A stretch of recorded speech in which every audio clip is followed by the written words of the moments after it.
Banner এবং headline দেখে আপনারা নিশ্চয় বুঝতে পারছেন, এবং গতকাল এটা সারা দিন বিভিন্ন পত্রপত্রিকায় এসেছে, বিভিন্ন টকশোতে আলোচনা হয়েছে যে বাংলাদেশে কি হামাসের উপস্থিতি কিনা।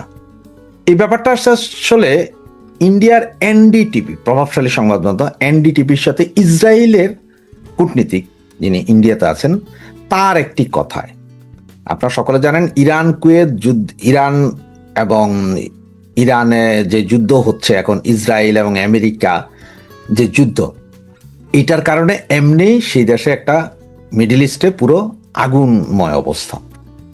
তার ভেতরে আপনার অলরেডি 6-7 মাস আগেই বলেছিল ইসরায়েল যে ইরানের পরে ধরবে পাকিস্তানকে, এটা সরাসরি কিন্তু নেতানিয়াহু বলেছিল। এরপর হঠাৎ করে গতকালকে তাদের কূটনীতিক বলল যে বাংলাদেশে হামাসের উপস্থিতি আছে বা ঘাঁটি আছে, যদিও কোনো প্রমাণ বা কিছুই হাজির করে নাই, হয়তো তারা এটা হাজির করার প্রয়োজন বোধ করে নাই বা অন্য কোনো খেলা। আসলে কোথায় কি খেলা আছে, জিও পলিটিক্সে এই খেলাগুলো বোঝা বড়ই দুষ্কর। তো বাংলাদেশের পরিস্থিতি এমন কিছু ঘটনা, বাংলাদেশের ভেতরে এমন কিছু ঘটনা যা শুধু দেশের অভ্যন্তরীণ বিষয় নয়, বরং আন্তর্জাতিক অঙ্গনও গভীরভাবে আলোচিত হচ্ছে।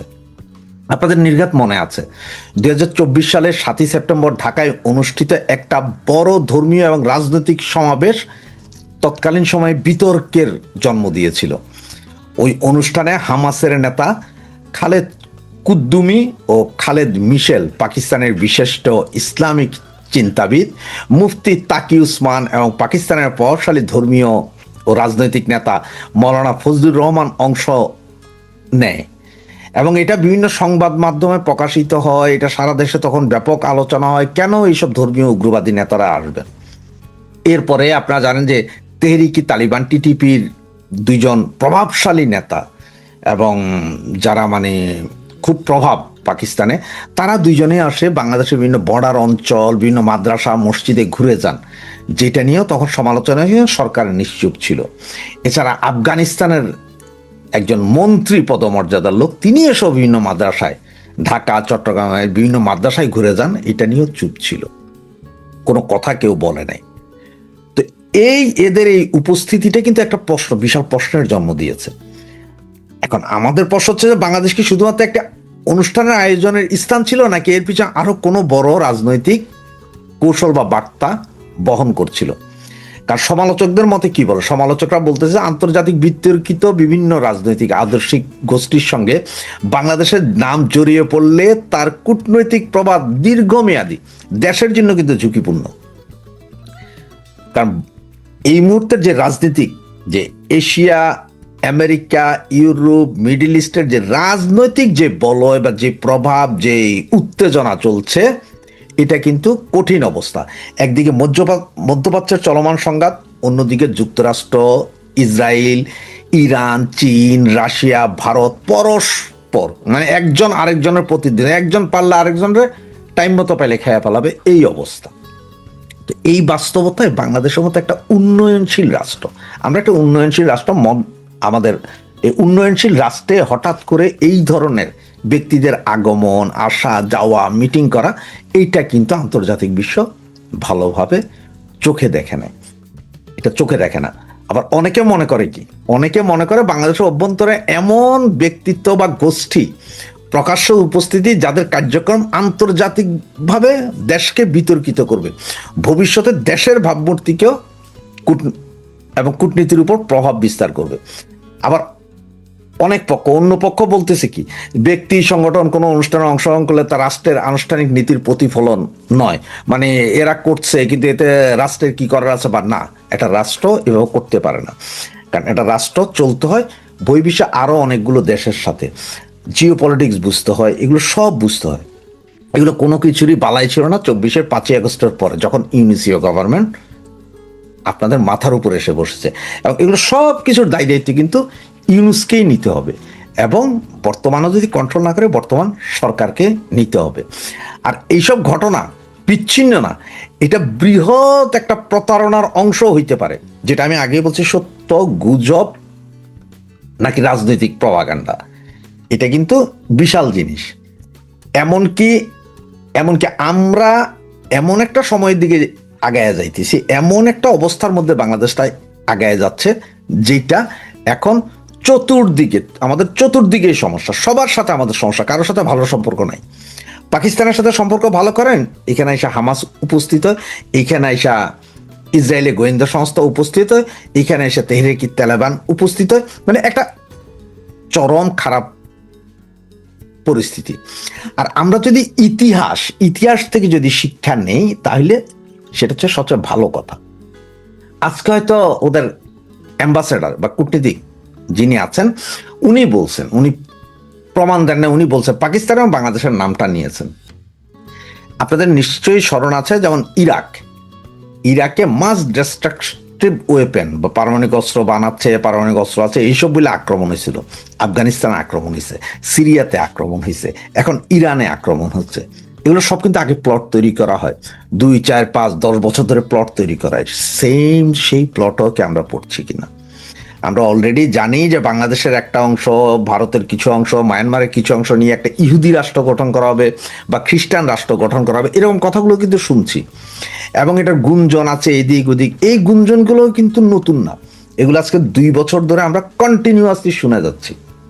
এদিকে পাকিস্তানি জাহাজ বাংলাদেশের পোর্টে আসতেছে উইদাউট এনি চেকিং, মাদ্রাসার ভিতরে পাকিস্তানি পিস্তল পাওয়া যাচ্ছে, মেড ইন পাকিস্তান লেখা গুলি সহ। এরপরে 5ই আগস্টের পরে এইভাবে থানা জ্বালায়া দেওয়া, পোড়ায়া দেওয়া, পুলিশ হত্যা করা, সব কিছু কিন্তু হয়তো একটা রাজনৈতিক প্লট তৈরি করার একটা অংশ হইতে পারে। এরপর তো আপনাদের মৌলবাদীদেরই অত্যাচার আছে, মৌলবাদীদের সে আস্ফালন আছে। তো বাংলাদেশটা আসলে কোন পথে যাচ্ছে? এখন ইসরায়েলের পরবর্তী টার্গেট কি পাকিস্তানের সাথে বাংলাদেশও হয়ে যাবে কিনা? বা ওরা যদি একবার যদি বলে যে হামাস আছে এখানে, এবং এটা জানেন সারা বিশ্ব ইসরায়েল যা বলে তা বিশ্বাস করে, ইসরায়েলের কথা বিশ্বাস করে বা বাধ্য হয়।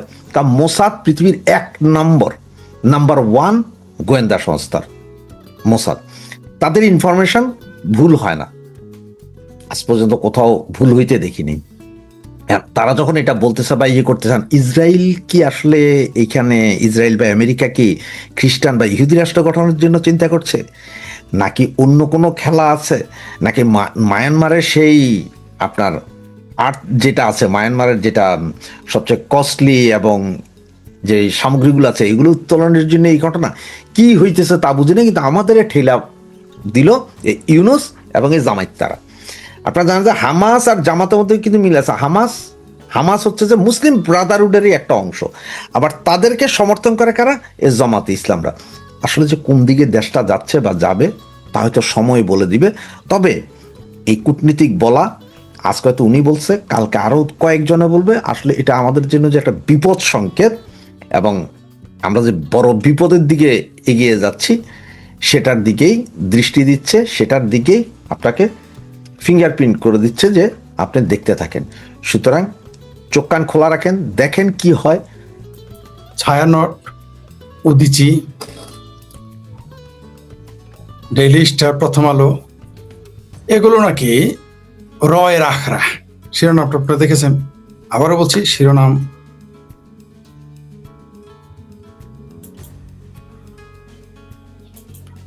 জি ধন্যবাদ। হ্যাঁ, শুনতে পাচ্ছেন?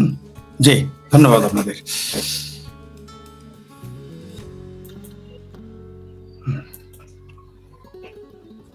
ছায়ানট, উদিচি, প্রথম আলো, ডেইলি স্টার, এগুলো নাকি রয়ের আখড়া। কে বলেছে? আমি বলিনি, কিন্তু আমার এখানে যারা দর্শক আছেন তারাও বললেননি। কে বলেছেন জানেন? অরিজিনাল কেসকিপ বান্দির পোলা আছেন একটা, অরিজিনাল কেসকিপ বান্দির পোলা, জামাতি বালিশটা শাহরিয়ার, সে বলেছে। আবারও বলতেছি, কে বলেছে? ওই মগা মদুদির উম্মত জামাতি বালিস্টার শাহরিয়ার বলেছে যে ছায়ানট, উদিসি, প্রথম আলো, ডেইলি স্টার এগুলো হচ্ছে রয়ের আখড়া। আপনারা প্রথম আলো, উদিসি, ছায়ানট এবং ডেইলি স্টার থেকে কোনো বিবৃতি শুনেছেন এর প্রতিবাদে? কেন করে না? ধরেন এই গালিটা, এইরকম একটা গালি যদি আজকে আওয়ামী লীগের কেউ দিত বা আমি দিতাম, তাইলে কিন্তু এতক্ষণ ছোলায় ফেলাইতো। কিন্তু জামাতি বিলেস্টার, বালিস্টার, বিলাতি বালিস্টার বলেছে তো, জামাতের বিলাতি বালিস্টার, তাই আর কোনো প্রতিবাদ করার হিম্মত এবং আকাঙ্ক্ষা কোনোটাই তাদের নেই। কেন নেই? এতবার একটা অভিযোগ আনলো, এরা কেন প্রতিবাদ করলো না? কি কারণে? এরা কি তাহলে জামাতিদের ভয় পায়, নাকি জামাত আওয়ামী লীগের চেয়ে বড় ফেসিস্ট, যে এক শাহরিয়ারের বালিস্টার, 2 দিনের বৈরাগী, ভাতরে কয়ন্ন, ঠিক আছে, বেহেশতের টিকিট বেচে নির্বাচনের সময় সরাসরি টাকা দিয়ে। আবার কি বলেছে? হরে কৃষ্ণ হরে বল, হরি বল, দাড়ি পাল্লা টেনে তোল। কি স্লোগান! এই শাহরিয়ারেরা, এই জামাতি বালিস্টার শাহরিয়ারেরা সহ এই জামাতিরা কি কি স্লোগান দিয়েছে? হরে কৃষ্ণ হরি বল, দাড়ি পাল্লা টেনে তোল। ভাই কিছু বলেন নাই যে হরে কৃষ্ণ হরি বল, আল্লাহ রে টেনে তোল, হরে কৃষ্ণ হরি বল, নবী মোহাম্মদ রে টেনে তোল। ভাগ্যের স্লোগান দেয় নাই হরে কৃষ্ণ হরি বল, দিন ইসলাম টেনে তোল। কয়দিন পরে দেখবেন এই স্লোগানও দেবে। আমি ইয়ার কি করি নাই, কথাটা বলে রাখলাম আপনাদের। একদিন এই বাংলাদেশে এই বালিস্টার শাহরিয়ার অরিজিনাল কেসকি বান্দির পোলা, মুখে মুখে না, খোঁজ নিয়ে দেখেন, এই জামাতি বালিস্টার জাহাঙ্গীরের পোলা, এটা আবার জাহাঙ্গীরের পোলা। এই শাহরিয়ার হচ্ছে অরিজিনাল কেসকি বান্দির পোলা। এই জামাতিরা কিন্তু মুসলমান না, এরা কিন্তু মোহাম্মদের উম্মত না। এদের আমি নাম দিয়েছি মগা মৌদুদির উম্মত, জামাতি মগা মৌদুদির উম্মত। এবং এদের কথা কাজে আপনি এগুলো মিল পাবেন। ঠাড়া পড়া মিথ্যা কথা বলবে, এটা নতুন কিছু না। এরা সংসদের মতো দাঁড়িয়ে বলবে 71 সালে বাপ মারা গেছে, 81 সালে আমি পয়দা। তারপর যখন ধরা পড়বে তখন বলবো অসুস্থ ছিলাম। তারপরে বলবে আমি তো বুঝতে পারি নাই। তারপরে কি বলবে জানেন? যে জিনে আর শয়তান এগুলো বলাইছে। কথা বলবে জিনে, আপনার মতন বলবে শয়তানে বলাইছে। এটা মানে এদের ছলের অভাব হয় না। আর এমনও বলতে পারে যে ভারতের এই জামাতি নেতার মগজ হ্যাক করছিল, এটাও বলে ফেলতে পারে, এবং এটাও মার্কেটে খাবে। আপনি জানেন, আমার মনে হয় এই যে জামাতি মালটা, জামাতির মুসলেকা মাল, যেটা এমপি হয়েছে, মুসলেকা এমপি যদি বলতো যে ভারত এবং ইসরায়েলের গোয়েন্দারা তার মগজ হ্যাক করে ফেলেছে, বলতে পারে যে এই নকশাটা বানাইছে, যেহেতু এই সংসদ ভবনের নকশা বানাইছে কে? ইসরায়েল, একজন ইহুদি। সুতরাং এইখান থেকে আমাকে ভারতের এবং ইসরায়েলের মোসাদ তা ব্র্যান্ড হ্যাক করেছে। উদাহরণ হিসেবে সে বলতে পারে ইরানের টিভি চ্যানেল হ্যাক করেছিল, এটা বলতে পারে। এবং বিলিভ ইট অর নট, এটাই দেশের মার্কেটে খাবেই। এই কথাটা বললেও খাবে। আপনি বিশ্বাস হয় না? আপনি বলে দেখেন যে এদের মগজ হ্যাক করেছে। কে করাইছে? ভারত আর ইসরায়েল। এক্ষুনি বিশ্বাস করবে এই বাংলাদেশে বাঙ্গুরা। লক্ষ লক্ষ দেখবেন এর পক্ষে ফতোয়া চলে আসবে, এর পক্ষে যুক্তি চলে আসবে, এর পক্ষে বুদ্ধিজীবীরা চলে আসবে। হিসাবে আপনি মিলাইতে পারবেন না, এত সংখ্যক চলে আসবে। তো এই যে প্রথম আলো ডেইলি স্টারকে বললো রয়ের এজেন্ট, ছায়ানট এবং উদ্দিসিকে বললো রয়ের এজেন্ট। আমার চিঙ্কু বামের কোথায়? আপনারা না জুলাই আন্দোলনে ছায়ানট থেকেও আপনারা গিয়েছিলেন একটা অংশ, আর উদ্দিসির তো বৃহত্তর অংশই আপনারা চলে গিয়েছিলেন জুলাই সন্ত্রাসীদের আন্দোলনে। আপনাদের কাছে শেখ হাসিনা আর ইয়াহিয়া খান এক, এই উদ্দিসি আর আপনাদের কাছে, ঠিক আছে, ছায়ানটের কাছে, আপনাদের কাছে শেখ হাসিনা আর ইয়াহিয়া এক, গোলাম আজম আর ইয়াহিয়া এক, নিজামি আর ইয়া। কত না স্লোগান মিছিল করলেন না আমরা দেখলাম, কত না আপনারা ফাল পারলেন। এই যে এত ফালাফালি কুদাকুদি করলেন জুলাই সন্ত্রাসে, শেখ হাসিনাকে উচ্ছেদ করার আন্দোলনে আপনারা উদ্দিসি, তারপর ছায়ানটের অনেক রথী মহারথীরা যুক্ত হলেন, আমরা দেখেছি, তাদের চিনি, তারা আমাদের শ্রদ্ধা মানুষ ছিলেন অনেকেই। তাদেরকে আমরা আবার গণজাগরণ মঞ্চেও দেখেছি, অনেককে ছিলেন না। এখন আপনার শেখ হাসিনাকে উচ্ছেদ করে দিয়েছেন। ভেবেছিলেন মান্না সালোয়া আসবে আমেরিকা থেকে, মান্না সালোয়া আসবে তুরস্ক থেকে। এখন তো আপনাদেরকে রয়্যাল এজেন্ট বলে জামাতিরা। এই জামাতি ব্যালিস্টার, ওকে তো জামাত ফাঁকা মাঠে ছেড়ে দিয়েছে যা ইচ্ছা তাই বলার জন্য। আর যা মন চাল মনের মাথুর মিশে ও কালকে বলেও ফেলতে পারে যে আল্লাহ নবী রসুল বদলে গেছে, বর্তমানে মওদুদি হলো ইসলামী নবী। বলতে পারে যে কোরআন বদলে গেছে, ইসলাম বদলে গেছে, বর্তমান ইসলাম নাম হলো জামাত ইসলাম। তাও দেশের মার্কেটে খাবে। কোনো সন্দেহ নাই, এটাও এই দেশে মার্কেটে খাবে। আপনি দেখেন নাই যে শিবিরের এক লম্পটের লাম্পট্যকে বৈধতা দিতে গিয়ে, ভ্রূণ হত্যাকে বৈধতা দিতে গিয়ে তারা নবীকে টেনে এনেছে, নবী না নবীদের টেনে এনেছে, সাহাবীদের টেনে এনে বলেছে তারাও একজনের বউ আর একজনে নিয়ে নেয়, নিয়ে নিত ওইগুলো বলেছে। সেও পরে বলেছে ক্ষমা প্রার্থী। বুঝতে পারছেন? কিন্তু তারা কিন্তু তাদের পক্ষ নিয়ে নিয়েছে, এরা নিয়ে নিবে।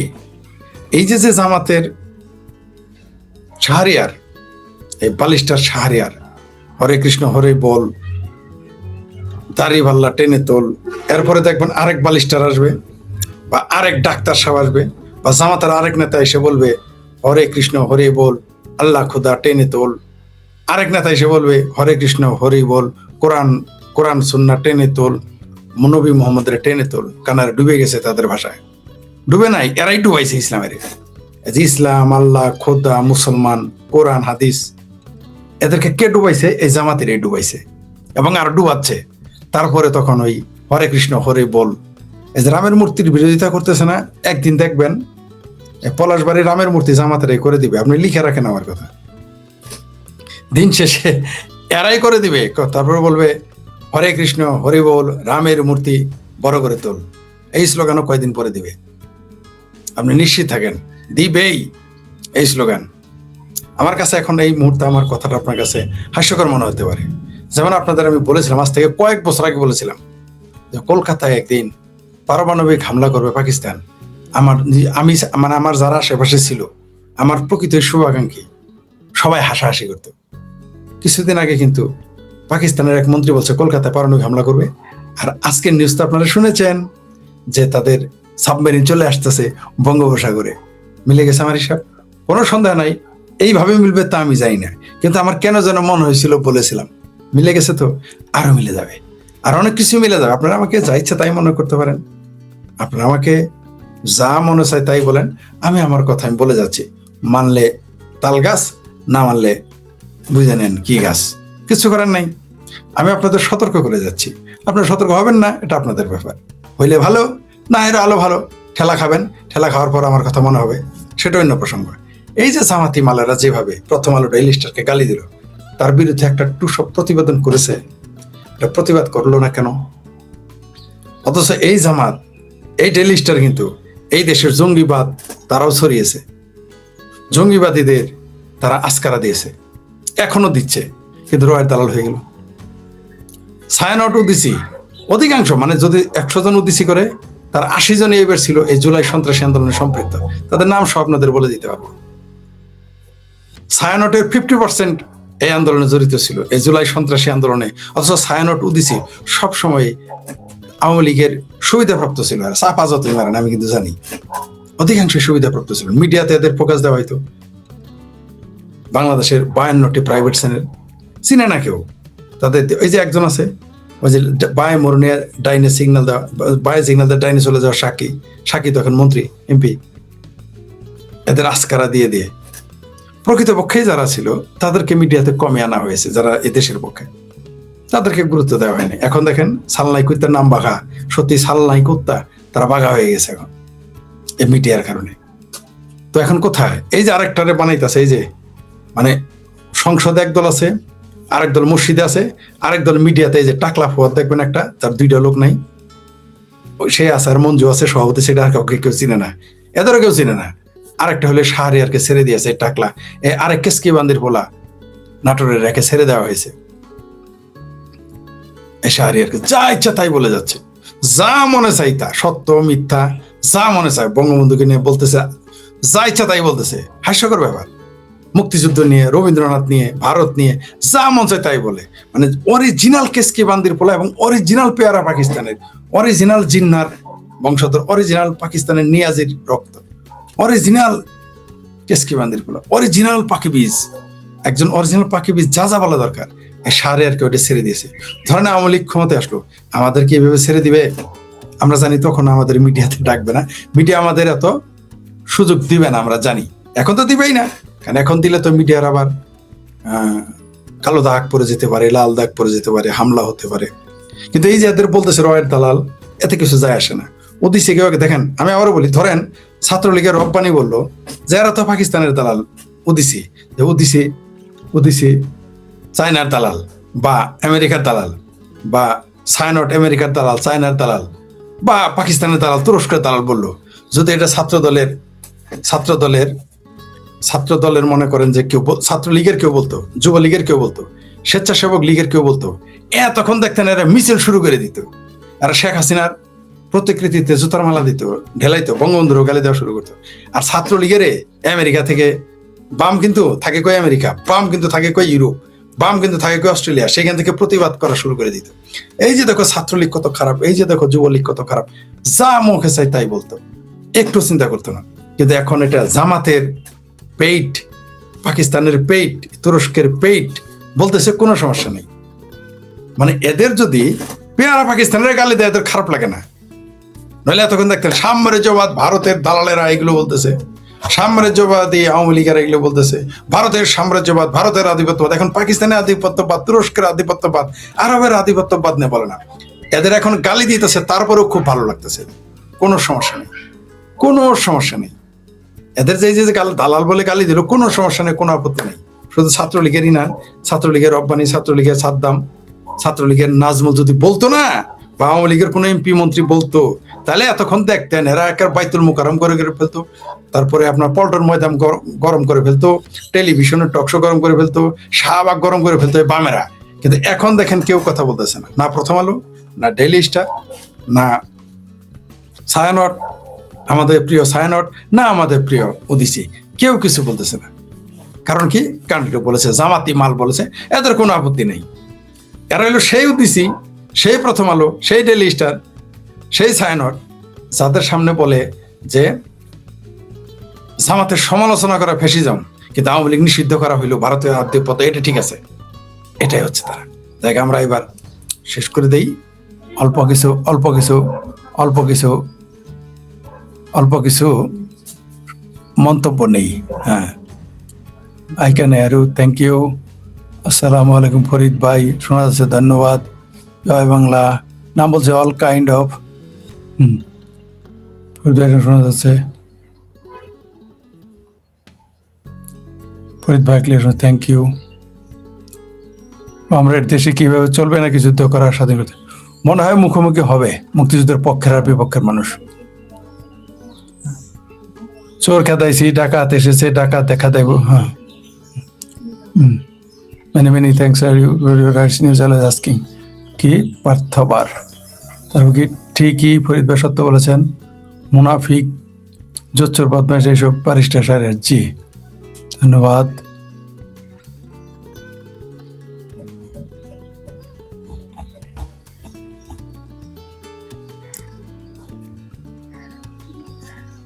আওয়ামী লীগ ফিরে এলে জামাতের কাছে নতুন হইতে, তাই নাকি?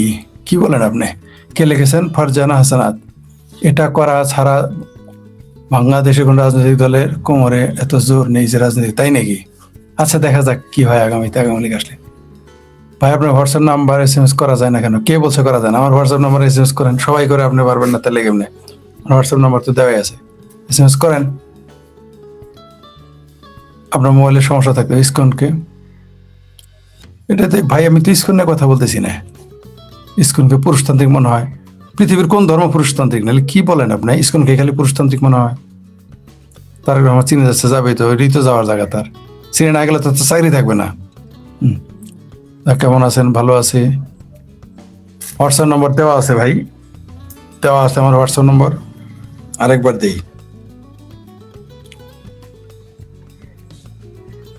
588018640।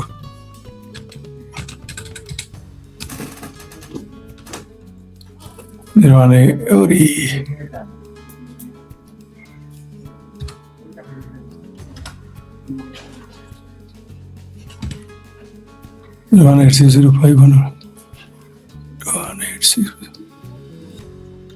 হ্যাঁ, এই যে এই মাত্র হোয়াটসঅ্যাপ দিয়ে দিলাম, আপনারা এখানে নিতে পারেন।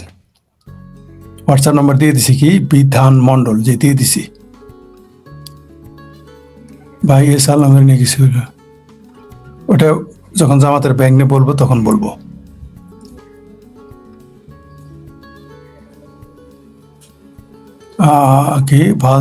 কি ভালো জীবন, কারণ মাত্র তো তারা সংসদে গিয়েছে, যদি নেতৃত্ব হয় তাহলে বুঝতে পারে দেশ